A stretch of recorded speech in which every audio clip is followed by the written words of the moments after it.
Have you noticed how many people are waiting?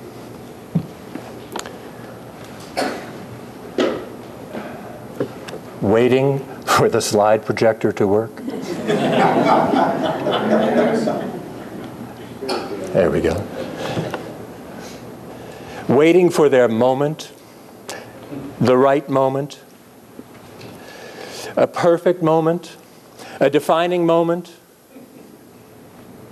a moment of truth, a Kodak moment.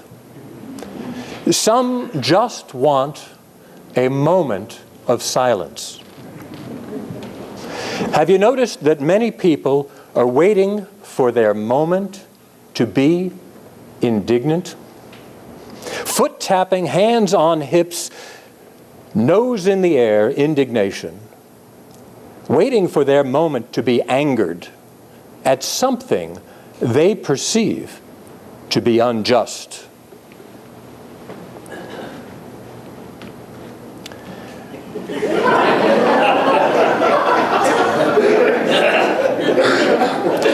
Have we become a nation that is now a nation called indignation? Since the founding of America, education has had many goals, one of which has included a civic mission to prepare informed, rational, humane, and participatory individuals committed to the values and principles of American constitutional democracy.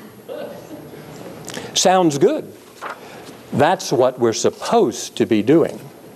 Guiding, teaching, instructing our children so that they may learn to enjoy the process of pursuing happiness, so that they may enjoy their future, so that we may enjoy our present.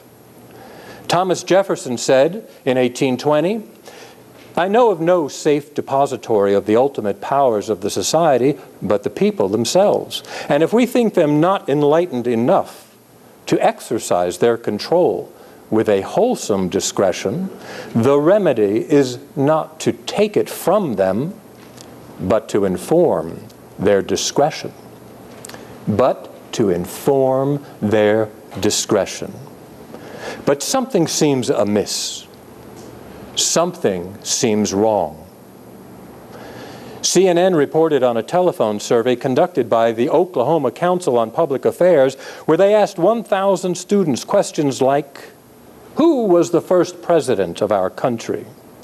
How many justices sit on the Supreme Court? Only 28 people out of 1,000 passed their survey. It was found in a recent study conducted by the McCormick Freedom Institute Museum that 22% of Americans could name all 5 Simpson family members, compared with just 1 in 1,000 people who could name all 5 First Amendment freedoms. This same survey also found that people misidentified First Amendment rights. About 1 in 5 people thought the right to own a pet was protected.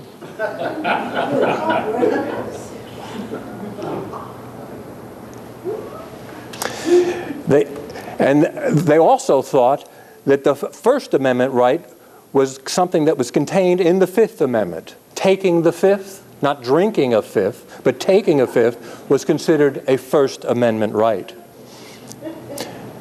It has long been my observation that we as a society have failed to effectively teach our children what it means to be an American. What it means to have a Constitution and a Bill of Rights. What it means to have due process of law. What it means to respect the rule of law, and what it means to live in a representative democracy. Should that be part of what it should mean to be an American? Too many people have self-disenfranchised to the point where they don't see the relevance of their own vote. Elections are too often decided by those who do not vote. Billions of dollars are spent trying to persuade the great undecided to a particular point of view. It's what gave us Joe the plumber.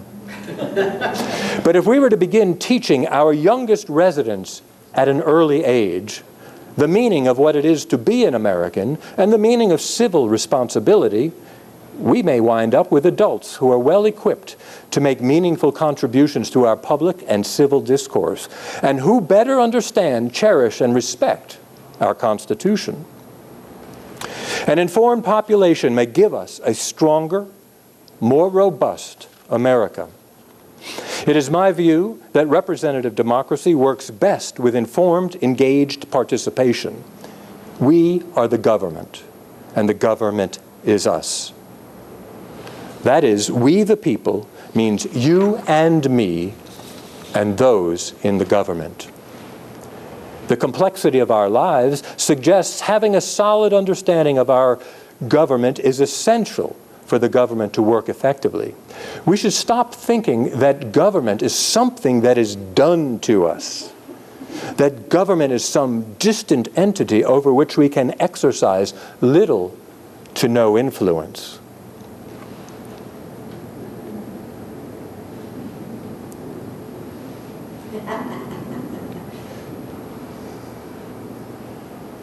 Government regulates so many of our daily actions, from the air that we breathe, to the food we eat, to the water we drink, to safety in the workplace,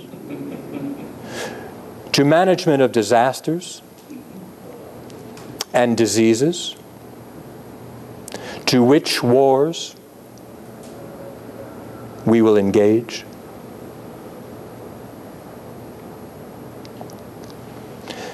Political life is the medium in which we live. Therefore, we should endeavor to understand the process by which our government functions and learn to enjoy being part of the process that affects each of our lives daily. I still want to believe that Americans want to value the ideals of democracy. I still want to believe that Americans like the nobleness of our Constitution and Bill of Rights. Should we continue to fail at educating our children, ages 2 through death, what it means to be an American, it is reasonable to project that America herself may falter beyond reproach. Each generation should take the responsibility to become informed, concerned individuals so that we learn to elect informed and concerned policymakers who possess an understanding and appreciation of the framework by which we have already agreed to govern ourselves. Effective civic learning teaches the very traits that employers say are highly sought in new employees: teamwork, tolerance for the point of view of others, personal responsibility, critical thinking. We cannot remain ignorant on matters of our government. We, the people, are our government. The ignorant will always be prey for those who know. The more we know, the better decisions we make. In simple terms, our government can be described as the people and groups within a society with the authority to make, carry out, and enforce laws, and manage disputes about them. Why is government necessary? Have you ever considered what life might be like without government? It's quite probable that life without government would be extraordinarily dangerous and unbearably miserable. Vigilantism might be the order of the day. The physically strongest, the biggest and loudest mouths may always prevail. There would be no checks and balances on power. Unchecked discrimination would be rampant. We couldn't feel comfortable about the food we eat or who may come knocking in the night. That's what our Constitution does. Establishes our government and the framework by which we have agreed to govern ourselves. Government when directed toward worthy purposes and conducted effectively in accord with basic principles of justice, can be a powerful force for the protection of rights of individuals and the promotion of the general welfare of the people. Government can also be a powerful force capable of trampling rights of individuals in horribly devastating ways.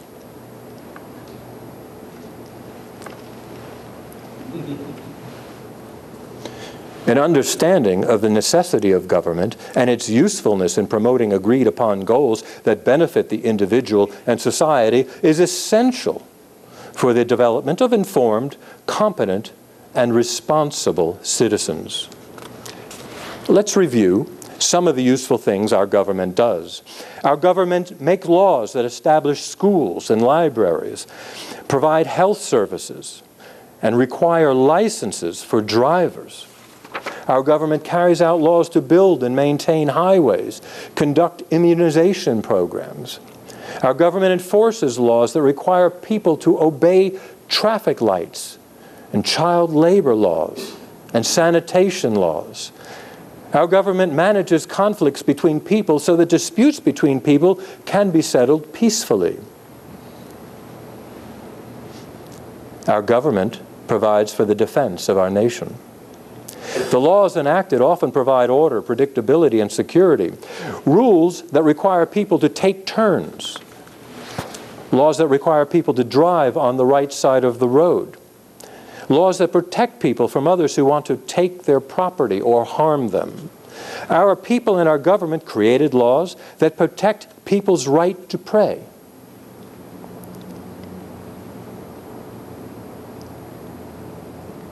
Or not practice any religion.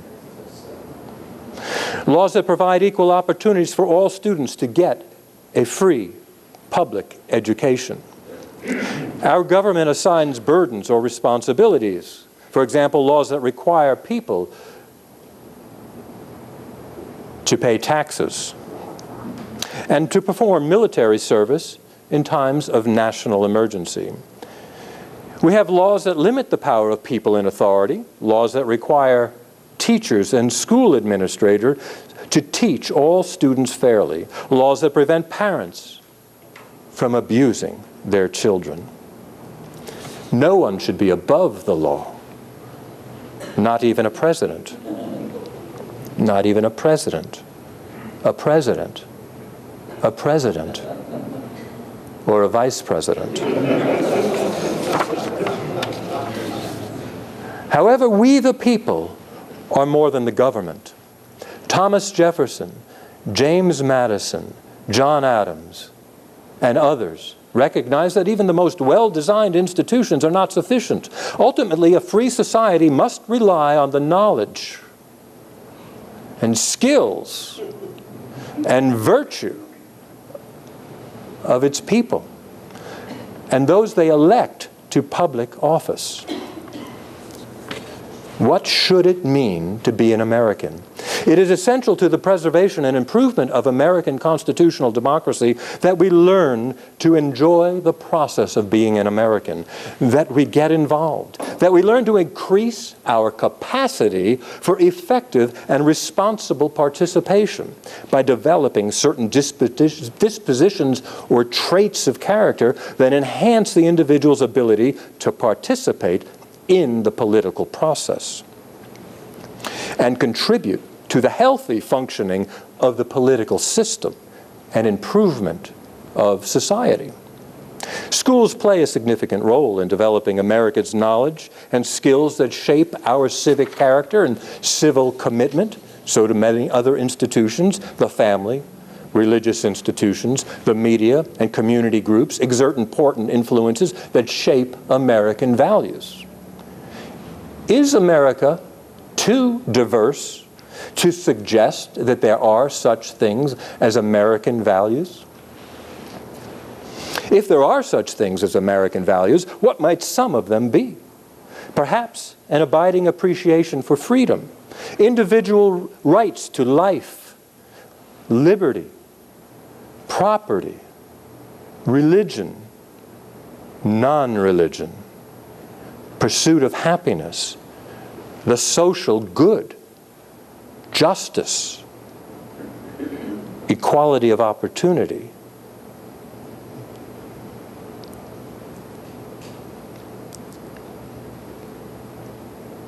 Diversity and meaningful work.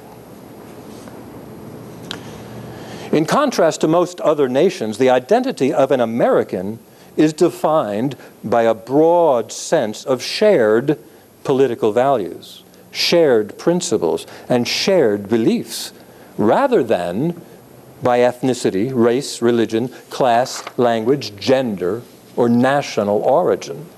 By shared political values, I'm not saying we are all anything specific to a political party. Of course not. I'm saying shared values and principles have helped to promote an approach to cohesion in the daily life of Americans, and in times of crisis, they have enabled Americans to find common ground with those with whom they differ. It's what, in part, enable us to have relatively peaceful power shifts within our political establishments. To understand our nation, people should try to understand and appreciate the nature and importance of shared values, principles, and beliefs, which provide a foundation for the stability of our government. Abraham Lincoln said, "Government of the people, by the people, and for the people," that the people have the right to control their government. But that right is meaningless unless they have the knowledge and skills to exercise that control and possess the traits of character required to do so responsibly. At some point, efforts to categorize shared American values among all Americans fails. Certainly, we don't all share religious views. We don't all agree that separation of church and state is a good thing. We have those who claim to answer only to a higher power, and those who were born once and stayed that way.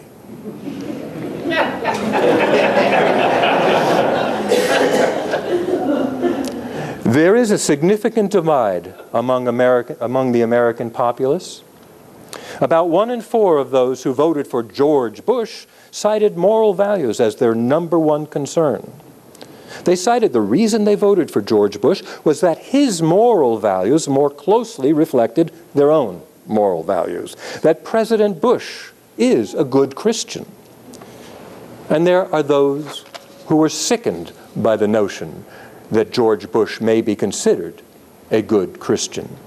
There are those who seem gleeful as they seek the failure of President Barack Obama.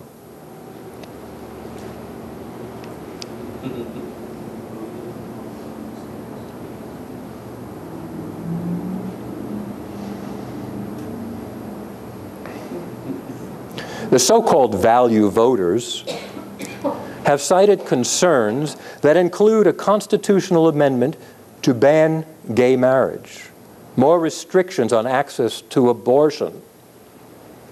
Many want to repeal Roe v. Wade.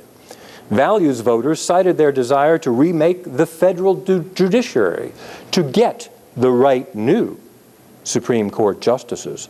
They supported faith-based initiatives, and they supported ending federal funding for stem cell research. They lay claim to the term value voters as if their values are theirs alone, and should you not agree with their criteria, then you don't have any values at all. It is difficult enough when one engages in an open, honest, civil disagreement. We also have to deal with the fibs, the white lies, the big lies people are telling in an effort to win the argument. While a majority of Americans may agree that our system of governments is on balance at least workable, if not even good, a majority of Americans will not agree on what our system of government should yield on most specific issues. We, the people, actively debate a woman's right to choose, gay and lesbian rights, causes of climate changes, health care reform, wars, and religion, to name a few hot topics. We argue whether a cross in the Mojave Desert should be removed, or whether the two-tongue hunk of granite with the 10 Commandments chiseled into it should be removed from the Dixie County Courthouse in Florida. We still have vigorous, impassioned debates about religion, often manifesting itself by those who insist on a coercive public school prayer, and those who don't have a prayer and don't want one either. When I think about believers who claim to answer to a higher power first, God, putting their personal belief system over human needs, wanting to inject their vision of God into our government, it makes me wonder, why would God need government? Should religious beliefs be personal, with individuals making decisions to believe or not to believe? Or should America become like other countries, where there's a government-mandated national religion? If our Constitution and Bill of Rights are to have meaning, then the answer remains: government should remain neutral on matters of religion. We have argued to the point of death threats over health care. Both sides accuse the other side of lying to the American people. "You lie," yelled Joe Wilson during Obama's speech to a joint session of Congress. Has our president lied to the American people? We've also heard that President Obama wants to kill grandma. We've heard about the death panels, that you'd go to jail if you didn't get health insurance, that the now health care law would outlaw private insurance and force you into a government plan, that health care law will bankrupt America, that Obama is a fascist. We've heard the term socialist medicine as if it were something akin to poison. How did it happen that the word social is feared by so many people?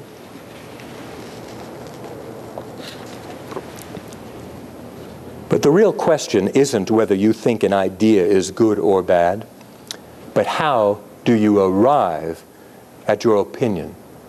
How do you draw your conclusions? What we accept or reject as truth determines the speed at which our civilization evolves. Too many people form their opinions based solely on what they hear from third parties.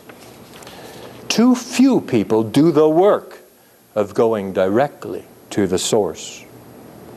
You've heard of the culture wars. That includes battles regarding the war on Christmas, abortion, separation of church and state, privacy, drug law reform, GLBT issues, censorship. Many cultural disagreements are fought in the court of public opinion. Civil society makes it possible for people, individually or in association with others, to bring their influence to bear on government in ways other than voting and elections. Ask a lobbyist, or ask these guys if they think they have influence on the American populace.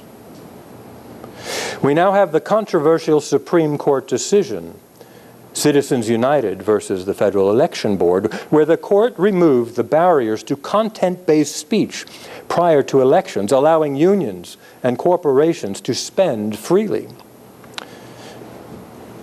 Many people despise this ruling, claiming the court gave corporations the same rights as a person.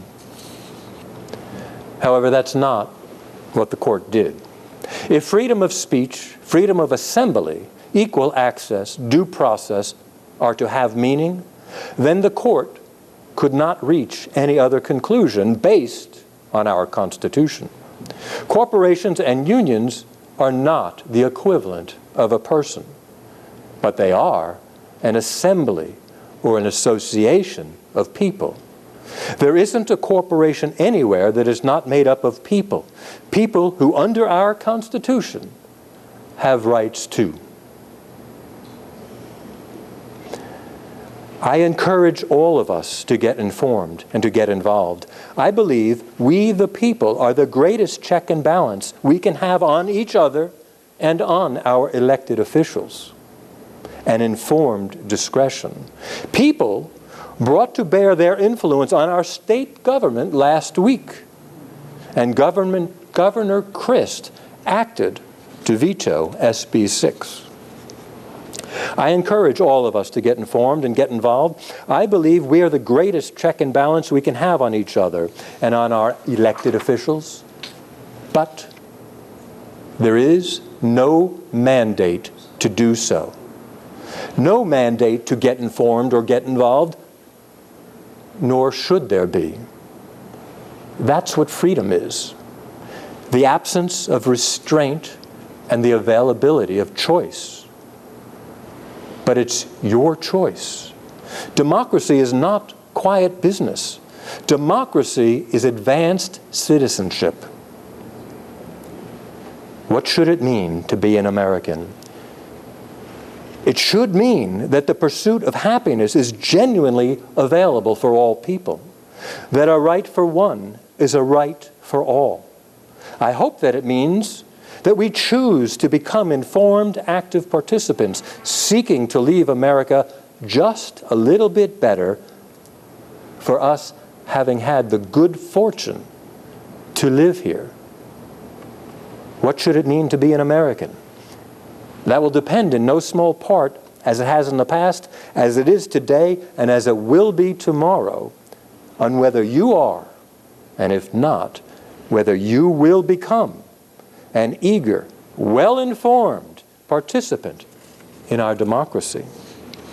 Your involvement, our informed discretion, shapes how we are perceived by each other and how we are perceived around the world. Our informed discretion shapes what it means to be an American.